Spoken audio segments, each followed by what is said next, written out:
Rome relish and enjoy মানেই নতুনত্বের সন্ধান, থাকবে নতুন কিছু চমক। আর আজকের চমক কি বলুন তো? একটা ট্রেনের রয়্যাল কামরায় বসে সারবো লাঞ্চ। সামনেই তো পয়লা বৈশাখ আসছে, অথবা বাড়িতে যদি কোনো অনুষ্ঠান থাকে, এই যেমন ধরুন অ্যানিভার্সারি বা খুদেদের বার্থডে, তাহলে ভীষণ এনজয় করবে জায়গাটা। আর ট্রেনে করে আসবে খাবার। এটাই হলো এই রেস্টুরেন্টের ইউএসপি।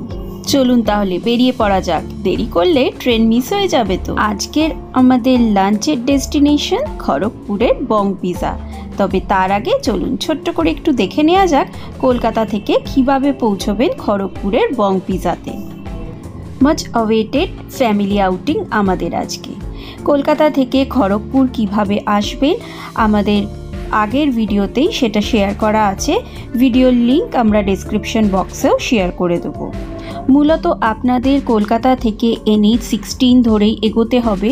খড়গপুরে আসার পর একটা বড় আইল্যান্ড পাবেন, যার বাঁ হাতে দেখতেই পাচ্ছেন বিশাল বড় বোর্ডে লেখা রয়েছে খড়গপুর রাজবাড়ি রেস্টুরেন্ট, যার ভিডিও আমরা আগের এপিসোডেই আপনাদের সঙ্গে শেয়ার করেছি। তবে আজকে আমরা যাচ্ছি খড়গপুরের বং পিৎজাতে। দেখুন, এখানেই স্বামী বিবেকানন্দের আইল্যান্ডে আমরা সিগন্যালে দাঁড়িয়ে, আর এখান থেকেই গোলচক্কর কেটে আমরা বাঁ দিকে টার্ন নিলাম। রাজকীয় স্টাইলে যদি বাঙালি খাবার দাবার খেতে চান, তাহলে খড়গপুরের রাজবাড়ি রেস্টুরেন্টের ভিডিওটাও কিন্তু আপনারা দেখে নিতে পারেন। আইল্যান্ড থেকে একদম ঢিল ছোড়া দূরত্বেই বং পিৎজা সিচুয়েটেড। মোটামুটি 200 মিটারের মধ্যেই আপনারা রিচ করে যাবেন। পুরো রাস্তাটা একটু এখানটা ডিটেলে দেখিয়ে দিলাম যাতে আপনাদের বুঝতে অসুবিধে না হয়। বাঁ হাতেই একটা জলের ট্যাঙ্ক, তার ঠিক অপোজিটেই ডান হাতে পেয়ে যাবেন বং পিৎজা।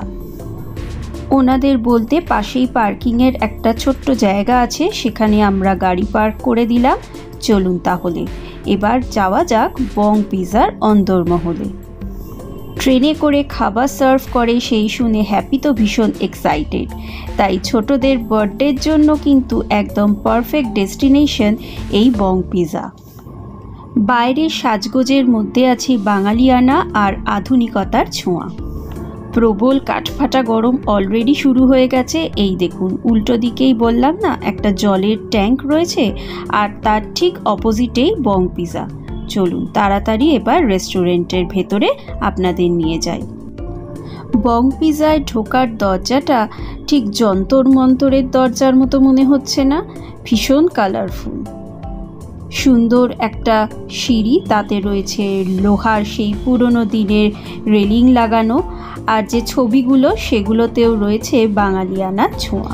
এইটুকুন কিন্তু আপনাকে হেঁটেই উঠতে হবে, এর জন্য কিন্তু এখানে কোনো লিফটের ব্যবস্থা নেই। আজকাল মানুষ কিন্তু আর খালি রেস্টুরেন্টে খেয়েই ক্ষান্ত নয়, তাদের চাই সুন্দর সাজানো গোজানো একটা অ্যাম্বিয়েন্সও। ছবির কালারগুলো ভীষণ ভাইব্রেন্ট, আর ছবিটাও কিন্তু দারুণ মজার। সুন্দর এই ওয়াল আর্টটার সামনে দাঁড়িয়ে একটা ছবি তো মাস্ট। তবে তার আগে চলুন ভেতরে ঢোকা যাক। রিসেপশন কাম এটা মকটেল কাউন্টার, খুব সুন্দর করে সাজানো। ওপরটা লাল রঙের কাপড়কে ফ্রিল দিয়ে, আর মাঝে মধ্যে ঘন্টা লাগানো। এদিকে রয়েছে একটা টেলিফোন বুথ, আর মেন যে অ্যাট্রাকশন সেই ইঞ্জিন দাঁড়িয়ে রয়েছে ট্র্যাকের ওপরে। এই বং পিৎজা রেস্টুরেন্টের সাজানোটা কিন্তু আমার ভীষণ ভালো লেগেছে। এর মধ্যে যেমন বাঙালিয়ানার একটা ছোঁয়া রয়েছে, তেমনি রয়েছে একটা স্টেশনের ফিলিংও। স্টেশনে যেরকম কারশেড থাকে ঠিক সেরকমই টিনের ছাদ, আর তার তলায় রয়েছে টেবিল চেয়ার পাতা, আর প্রত্যেকটা টেবিলেরই একটা করে স্টেশনের নাম দেয়া রয়েছে। বেশ ইন্টারেস্টিং, কি বলুন? আর সাথে করা রয়েছে কিছু ভার্টিক্যাল গার্ডেনিং, যেখানে রয়েছে কিছু অরিজিনাল প্লান্ট। আর দেয়ালের আর্টগুলো তো জাস্ট টু গুড। ইন্টেরিয়ারে দেখা যায় মডার্ন আর পুরনো জিনিসের মধ্যে অদ্ভুত এক মেলবন্ধন। এখানে যেমন খুব ইন্টারেস্টিংভাবে প্লেটের ওপর আঁকা রয়েছে সুকুমার রায়, সত্যজিৎ রায়ের কিছু কালজয়ী ক্যারেক্টার, আর সাথে রয়েছে কিছু খাবার দাবারের ছবিও। যিনি এই বং পিজার ডেকোরেশনটা করেছে তাকে সাধুবাদ তো দিতেই হয়। যদি দুজনে আসেন তাহলে সামনের এই টেবিলগুলোয় বসতে পারেন, রাস্তা দেখতে দেখতে খেতে পারেন, অথবা যদি গ্রুপে আসেন ফ্যামিলি নিয়ে বা বন্ধুবান্ধব নিয়ে তাহলে আমার মনে হয় ট্রেনের এই কামরাটাই বেটার। তবে ট্রেনের কামরায় ঢোকার আগে এই যে হ্যাপিরা বসে রয়েছে ভেতরে অলরেডি একটা সিটে। দেখুন কি সুন্দর, ট্রেনের কামরার গায়েতেও রয়েছে নানা ধরনের আঁকা। ওই একটা কথায় বলে না, first impression is the last impression. ঢুকেই এত ভালো লাগলো, দেখি এবার খাবার দাবার কীরকম, তার জন্য চলুন ট্রেনের কামরায় ঢুকে পড়ি। খাবারের যে জায়গাটা এমনভাবেই সাজানো যে সত্যি সত্যি মনে হবে যেন ট্রেনের কামরায় বসে আপনি খাচ্ছেন। মাঝখানে রয়েছে ঘাসের মধ্যে পাতা ট্রেনের ট্র্যাক, আর সেখানেই তার চারপাশে রয়েছে খাবারের টেবিলগুলো সাজানো, আর প্রত্যেকটা টেবিলেই রয়েছে একটা স্টেশনের নাম। আজকে আমরা বসেছি বাগনান স্টেশনে। টেবিলে একটা লাইটও দেখতে পাচ্ছি, আর ট্রেনের ট্র্যাক ঘাসের থেকে সোজা সব টেবিলে ঢুকে পড়েছে। বং পিজায় পাওয়া যায় বেশ কিছু ওনাদের সিগনেচার আইটেম, তবে ওনাদের কাছ থেকেও আমরা সাজেশন নিচ্ছি যে কোন আইটেমগুলো ওনারা আমাদের সাজেস্ট করছেন। বং পিজা নাম যখন, পিজা তো মাস্ট, তবে পিজাতেও রয়েছে টপিংসে বেশ নতুনত্বের একটা ছোঁয়া। আপনাদের সঙ্গে তো শেয়ার করবই সেগুলো। তন্দুরি তন্দুরিও ভালো হবে, কাবাব নিলে মুখ পছন্দ নিতে পারে, নিতে পারে ভালো হবে। হ্যাঁ, একটা ওই ফিশ টিক্কা কাবাব।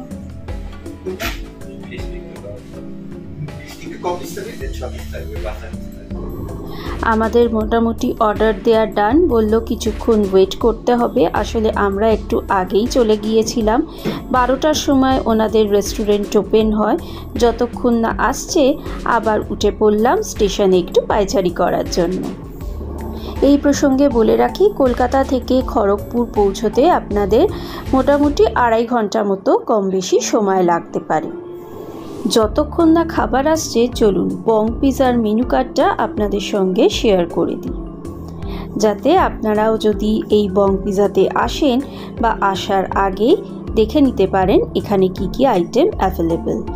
যদি চান পজ করে ভিডিওটা দেখে নিতে পারেন, কারণ এখানে প্রত্যেকটা আইটেম আর তার কি দাম, কি কি কোয়ান্টিটি বা সাইজে পাওয়া যায় সেগুলো সব কিছুই পেয়ে যাবেন।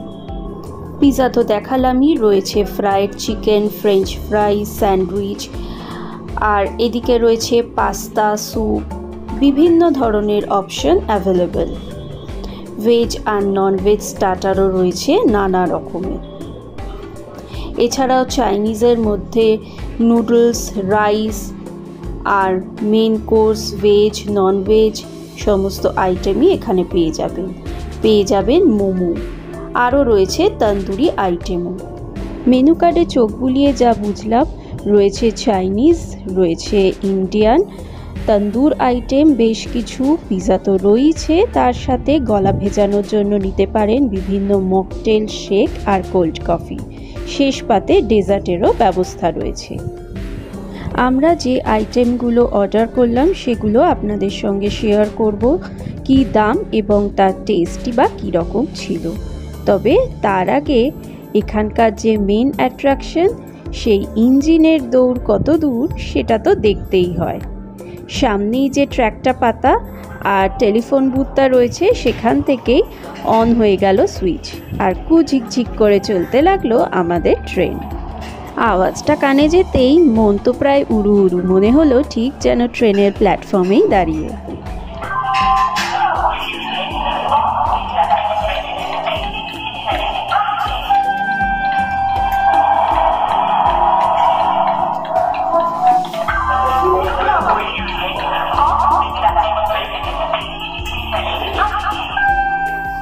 এইভাবেই ট্রেন টেবিলে খাবার সার্ভ করার পর আবার নিজের জায়গায় চলে যাচ্ছে। তবে পাশ দিয়ে যখন গাড়িগুলো যাচ্ছে, সেই পুরনো গানটা কিন্তু মনে করিয়ে দিচ্ছে রাজেশ খান্না আর শর্মিলার, যদিও প্রেক্ষাপটটা দার্জিলিং নয়, তবুও যেন মনে হচ্ছে মেরে স্বপ্ন কি রানী কাব আয়েগি তু। আমাদের সামনের টেবিলেই অর্ডার করেছিল ব্লু লাগুন মকটেল, আর সেটারই প্রিপারেশন চলছে দেখছিলাম। একদম ফ্রেশ ওনারা সব কিছু বানিয়ে দেন, আর দেখতেই তো ব্লু কালারটা এই গরমের মধ্যে এত রিফ্রেশিং লাগছে কি বলবো।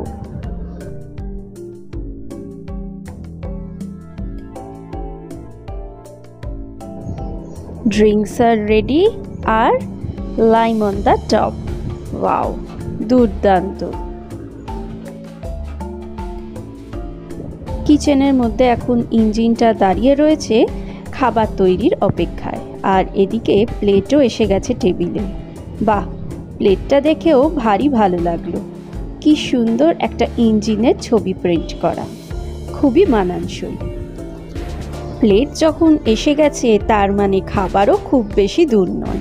ওই যে আওয়াজ শোনা যাচ্ছে।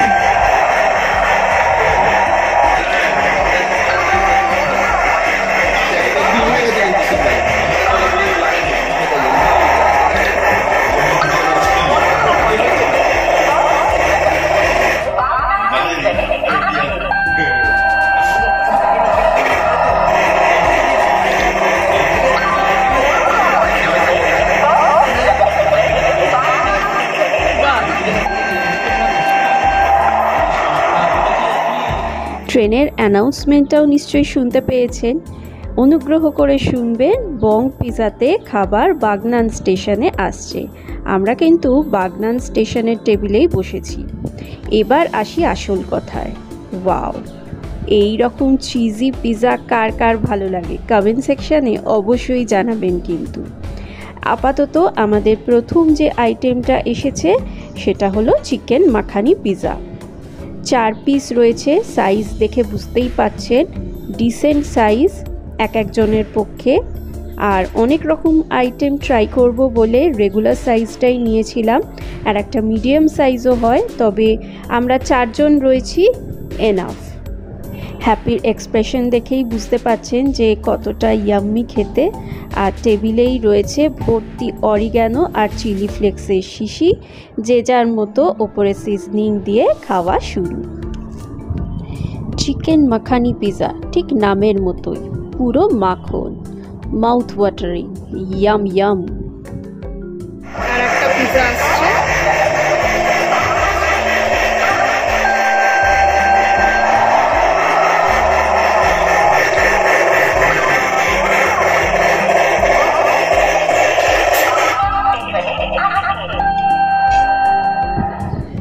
খাবার সময়তেও কিন্তু আপনাকে থাকতে হবে সুপার অ্যাক্টিভ। যেই না আসবে ইঞ্জিনে করে খাবার, অমনি কিন্তু টেবিলে আসার সাথে সাথে খাবারটা তুলে নিতে হবে, না হলে ব্যাক করে কিন্তু আবার চলে যাবে কিচেনে। না না, মজা করছি।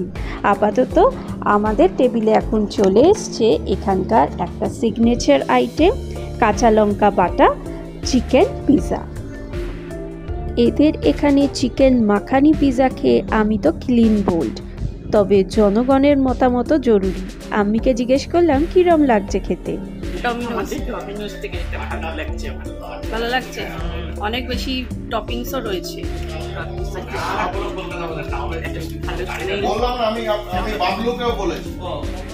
মুদ্রা কথা হলো সেই একঘেয়ে পিজা হাট ডমিনোজের থেকে ঢের গুণ ভালো।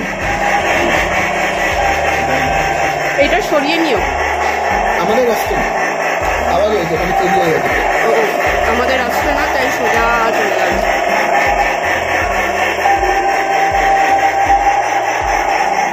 ইন্ডিয়ান রেলওয়ে তো একটু যান্ত্রিক গোলযোগ হতেই পারে, আসলে ডিরেলড হয়ে গেছে, যা হয় হামেশাই খাবার নাবাতে গিয়ে। তবে ওনারা সবসময় থাকেন, তবে ঠিক করে দিতেই ট্রেন আবার ট্রিপে। কাবাবগুলো আসতে শুরু করেছে। কাঁচা লঙ্কা বাটা পিজাটা অনবদ্য। কাঁচা লঙ্কা আর আমাদার একটা দুর্দান্ত টুইস্ট রয়েছে পিজাতে, বেশ মজার লাগছিল। কিন্তু এই যে ট্রেন থেকে নাবানো খাবারটা আর পুরনো কোনো প্লেট যদি টেবিলে থাকে, সেটা কি করে অ্যাডজাস্ট করবেন নিজেরাই বুঝে যাবেন একটু বাদেই। আপাতত আমাদের চলে এসছে একটা কাবাব আইটেম চিকেনের, আর এটা হলো ভুনা মুর পাসিন্দা, রয়েছে 6টা বড় বড় সাইজের চিকেনের পিস। আর এদিকে আমরা কয়েকটা মকটেলসও অর্ডার করেছিলাম, সেগুলো একদম অন দ্য টেবিল। এই গরমের দিনে ব্লু গ্রিন কালারগুলোই কি রিফ্রেশিং লাগে না। আমরা অর্ডার দিয়েছি এখানকার একটা সিগনেচার মকটেল আইটেম, গন্ধরাজ চিলি পাঞ্চ।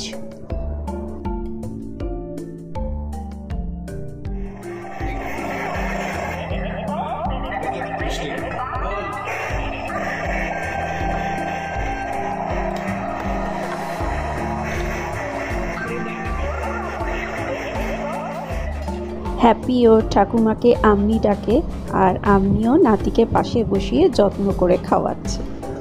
শাশুড়ি মাও খেতে খেতে বেশ নস্টালজিক হয়ে বলছিলেন যে ওনাদের সময় নাকি ট্রেনে এরকম একটা কামরা থাকতো যেখানে বসে খাওয়া যেত, ঠিক যেরকম নায়ক সিনেমাতে দেখানো হয়েছিল। আড্ডা তো চলছেই, তার সাথে জমিয়ে খাওয়া দাওয়া। তাই গলাটা একটু ভিজিয়ে নিলাম গন্ধরাজ চিলি পাঞ্চ দিয়ে। মুখে দিতেই বুঝলাম অসাধারণ। ভালো খেতে, সুন্দর একটা গন্ধরাজ লেবুর গন্ধ আছে। খুবই ভালো লাগে। ওটা তো হ্যাপির থেকে ভাগ বসিয়েছিলাম, আমি নিয়েছি স্পাইসি ম্যাঙ্গো। আচ্ছা, আগেরগুলোর একটু দামটাও বলে দিই। কাঁচা লঙ্কা বাটা পিৎজাটা নিয়েছিল 170, গন্ধরাজ চিলি পাঞ্চটা একটা নিয়েছে 140 করে। গন্ধরাজ লেবু, পুদিনা, ধনেপাতা, আদা সব কিছু নিয়ে একটা দুর্দান্ত পাঞ্চ। আর স্পাইসি ম্যাঙ্গোটা নিয়েছে 130, মিষ্টি মিষ্টি ঝাল ঝাল, আউট অফ দ্য ওয়ার্ল্ড। এখন ট্রাই করছি ফিশ টিক্কা কাবাবটা। বাসা ফিশ দিয়ে তৈরি, 6 পিস থাকে একটা প্লেটে, আর এর দাম পড়েছে 250 টাকা। জুসি, ভেতরটা দেখেই বোঝা যাচ্ছে পারফেক্টলি কুকড, আর সুন্দর একটা জোয়ানের ফ্লেভার আছে। তার সাথে মিষ্টি মিষ্টি ঝাল ঝাল স্পাইসি ম্যাঙ্গো। অনেকগুলো আইটেমই আমরা অর্ডার দিয়েছি, তবে ওনাদের প্রিপারেশন টাইম কিন্তু বেশ কম। পরপর চলে আসছিল রেড সিগন্যাল, তাই আমাদের টেবিলে না এসে ইঞ্জিন খাবার নিয়ে সোজা বেরিয়ে গেল। গ্রিন সিগন্যাল হতেই নেক্সট আমাদের পিৎজা চলে এসছে, চিকেন ক্যালজন পিৎজা। আর আমরা যখন এসছিলাম রেস্টুরেন্ট ছিল ফাঁকা, এখন ধীরে ধীরে রেস্টুরেন্ট কিন্তু ফুল হাউস। বাকি দুটো পিৎজার মতো এটাও আমরা রেগুলার সাইজেই নিয়েছি। এই পিৎজাটার বিশেষত্ব ওনারা বললেন যে পিৎজার ওপরে টপিংসগুলো নেই, বরঞ্চ রয়েছে পিৎজার ভিতরে। বং পিৎজার যে বেসগুলো সেগুলো যেরকম ফ্লাফি সেরকমই সফট। আর অনেক সময় পিৎজার ওপরে চিকেন বা যাই টপিংস থাকুক না কেন, ওপরে 4-5 টুকরো ছড়ানো থাকে। এখানে কিন্তু বেশ ভালো পরিমাণেই টপিংস দেওয়া রয়েছে। আর মেন যেটার জন্য আমরা পিৎজা জেনারেলি খেয়ে থাকি, মোৎজারেলা চিজ, সেটাতেও যে কোনো কৃপণতা করেনি সেটা আশা করছি দেখেই বুঝতে পারছেন। ভেতরে স্টাফড পিৎজা, চিকেন ক্যালজন পিৎজা, যার দাম পড়েছে 180 টাকা। টেবিলগুলো একটু ছোট, আর ট্র্যাকের মধ্যে দেখুন ইন্ডিয়ান রেলওয়ে, একটু তো নোংরা থাকতেই পারে, কিন্তু মোটের ওপর পরিষ্কারই বলবো। কিন্তু ওদিকে বাগনান স্টেশনে আবার গ্রিন সিগন্যাল, চলে এসছে আমাদের চাইনিজ আইটেম দুটো। প্যাড থাই নুডলস অর্ডার দিয়েছিলাম, আর তার সাথে প্যান ফ্রাই চিলি ফিশ। ছোট্ট যেটা ড্রব্যাক লাগলো সেটা হচ্ছে খাবার টেবিলগুলো। 4 জনে আমরা বসেছি, 4টে থালা রয়েছে, ড্রিঙ্কসের যে গ্লাসগুলো রয়েছে, ট্র্যাক রয়েছে মাঝখানে। আবার ট্রেনে করে খাবারও যখন চলে আসছে একটু ক্লামজি হয়ে যাচ্ছে, তবে খাবারের টেস্টগুলো এতটাই ভালো যে এই জিনিসটা সহজেই নেগলিজেবল। প্যাড থাই নুডলসটার মধ্যে চিকেন প্রন ভরে রয়েছে, আর চিকেন প্রনটাও সেদ্ধ নয়, বেশ স্পাইস দিয়ে টস করা রয়েছে, সুন্দর খেতে। প্যাড থাই নুডলসটা একটু চ্যাপটা শেপের হয়, আর এর দাম পড়েছে 220 টাকা। প্যান ফ্রাইড চিলি ফিশটার দাম পড়েছে 300 টাকা। চাইনিজ আইটেম দুটো খেয়েও আমরা টোটালি স্যাটিসফাইড। খাওয়া দাওয়া শেষে সুন্দর ওয়াল আর্টের সামনে ঠাকুমা নাতিকে ক্যামেরা বন্দি করে ফেললাম। এরপর বাড়ি ফেরার পালা। তবে আজকে আমরা বং পিৎজাতে এসে লাঞ্চ করে দারুণ খুশি। স্টেশনে ঘড়ি বলছে 2:10। চলুন এবার আবার কলকাতার দিকে রওনা দেওয়া যাক। বং পিজাতে আজকে আমরা যেগুলো টেস্ট করলাম প্রত্যেকটা মাস্ট ট্রাই, তবে তার মধ্যে উল্লেখযোগ্য কাঁচা লঙ্কা বাটা চিকেন পিজা আর গন্ধরাজ চিলি পাঞ্চ। যদি ড্রাইভ করতে ভালোবাসেন আর হন খাদ্যরসিক তাহলে চলে আসুন কলকাতা থেকে খড়গপুরের এই বং পিজাতে। এখানে এসে একবার খেলে আর মনে হয় বলবেন না ট্রেনের খাবার খেতে বাজে। আমাদের বং পিজাতে লাঞ্চ ডান, খুব ভালোই খেলাম আমরা। আমাদের টোটাল বিল হয়েছে 2226 টাকা। তো এই দামে আমরা যা যা খেলাম, 3টে পিজা অর্ডার করেছিলাম, একটা প্যাড থাই নুডলস ছিল, 2টো স্টার্টারে কাবাব ছিল, আর একটা Chinese fish star fry item ছিল, আর ড্রিঙ্কস ছিল প্রত্যেকের একটা করে। খুবই ভালো ছিল। আর যেগুলো এদের সিগনেচার ডিশ সেগুলো তো খুবই ভালো লাগলো। ভেতরে বসার জায়গাটা একটু কম, কিন্তু সেটা যদি বাদ দেওয়া যায় ওনাদের সার্ভিস বলুন বা খাবারের কোয়ান্টিটি, দাম সব কিছুই আমাদের খুব ভালো লেগেছে। তোর কেমন লাগলো? ভালো। তোমার কেমন লাগলো? খুব ভালো লাগলো। আর এই জিনিসটাও বেশ ইউনিক, ছোটরা তো খুবই এনজয় করবে। ট্রেনে করে খাবার আসছে, স্টেশনে অ্যানাউন্সমেন্ট হচ্ছে, তো একদিন প্ল্যান করে তাহলে চলে আসুন খড়গপুরের বং পিজাতে। আমরা তো এখানে খেয়ে টোটালি স্যাটিসফাইড। আবার যদি সুযোগ হয় বা সুবিধে করতে পারি নিশ্চয়ই আবার আসবো। অনেক রেস্টুরেন্টই আছে নানা রকম কায়দা কানুন করে বানায়, কিন্তু সেগুলো ওয়েল মেনটেন নয়। এটা তো দেখলাম এখনো পর্যন্ত ভালোই মেনটেন হয়ে রয়েছে। গত বছর 27শে সেপ্টেম্বর বললো ওরা ওপেন হয়েছে, এখনো 1 বছর হয়নি। আর মোটামুটি বললো 12টা নাগাদ রেস্টুরেন্ট ওপেন হয় আর 10:30টায় রাত্রিবেলা শেষ অর্ডার নেওয়া হয়। তাহলে দেখা হচ্ছে অন্য এপিসোডে, অন্য কোনো ডেস্টিনেশনে। ততক্ষণ ভালো থাকুন, সুস্থ থাকুন, আর রোম রেলিশ এন্ড এনজয়।